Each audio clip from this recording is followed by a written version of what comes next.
Hi everyone, and welcome to this week's EBC video. We're at St. Catherine's Catholic Church, right above St. Catherine's Lake here in Minnesota, just south of Prior Lake.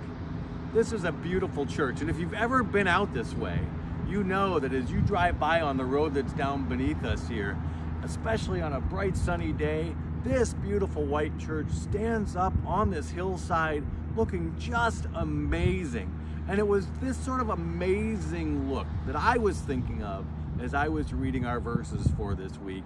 It's Mark 13 verses 1 through 8. And it's a pretty short passage, and what happens at the beginning of this passage is Jesus and his disciples are leaving the temple, and one of the disciples just says, "Look at these buildings, how big they are, and all of these enormous stones." And you can just sort of hear the wonder for disciples who have been in Galilee, and now they've come into Jerusalem, and they're looking around, and it's just amazing. And Jesus responds to this.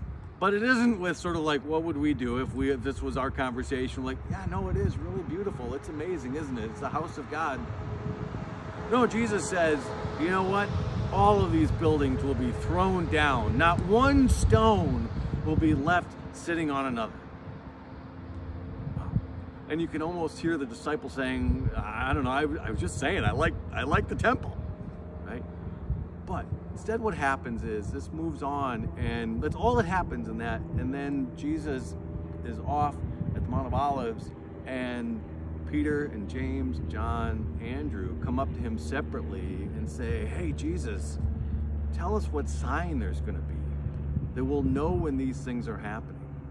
And I don't know what it is that they were picturing when they were asking that, right? Because we can think of Jesus talking about that the temple being destroyed and thrown down in a lot of different ways, right? One would be very literal. I mean, here in Minnesota in 2024, we don't really think about sort of the church literally being sort of like destroyed, right?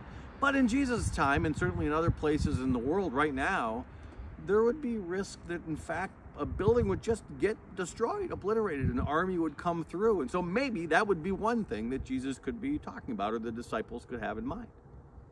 Another thing that we could be thinking about is something sort of more figurative, about sort of maybe an end times.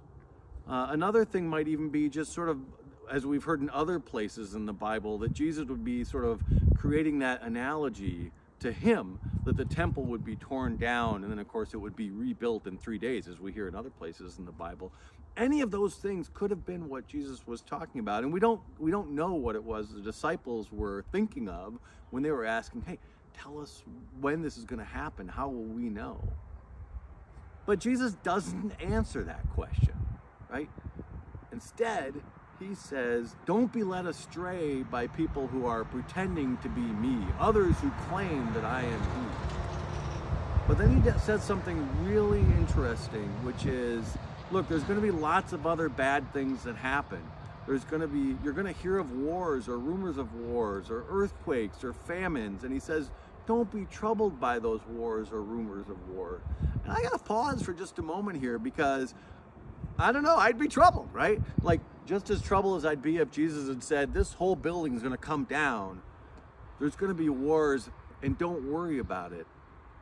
You know, what Jesus is really saying in that moment, to me, has to do with a couple of things. Number one, it has to do with, look, the building's not the important part. The grandeur of our everyday lives isn't the important part. Our faith is the important part in all of this, right? And then he's also saying, like, there are bad things that are going to happen. And I don't think he's saying, like, don't worry about them, don't try to do things about them.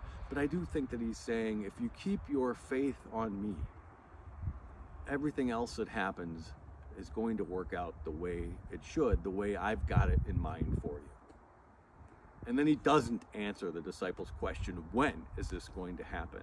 And I think it's just about then making sure that we're persistent in our faith, because we don't know what's going to happen next. We don't know when the building's going to come down.